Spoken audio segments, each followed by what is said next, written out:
Given my orientation, my response to that question is relatively easy, because the very purpose of science in general is to understand the world so that you can manipulate the world. That is to know what the consequences, the causal forces are, the consequences of your actions, and things like that. So if, given that politics has such a profound effect on our lives, if we want things to work well, we need to understand how they work. And that's the role that our research plays, I hope.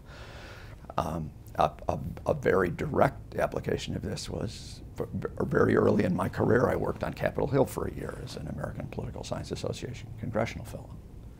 And I worked in both the House and the Senate. 1972-73, a rather exciting time. The Watergate hearings took place literally beneath my feet, as the Senate office I was in was one floor up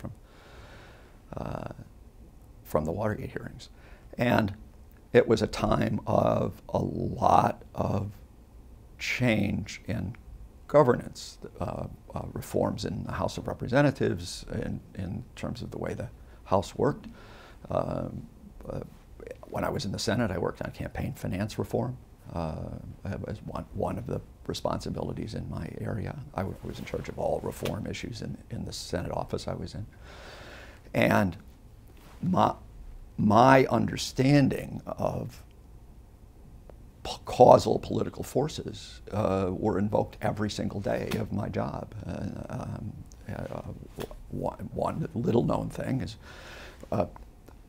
one of the things I have studied since I was a congressional fellow is the impact of the reforms on the House of Representatives, including a set of reforms called the Subcommittee Bill of Rights, which transformed the relationship between committees and parties in the House.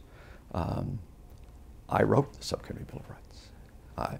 I and a legislative assistant in the office wrote the original proposal, took it to the staff of the Democratic Study Group to propose it.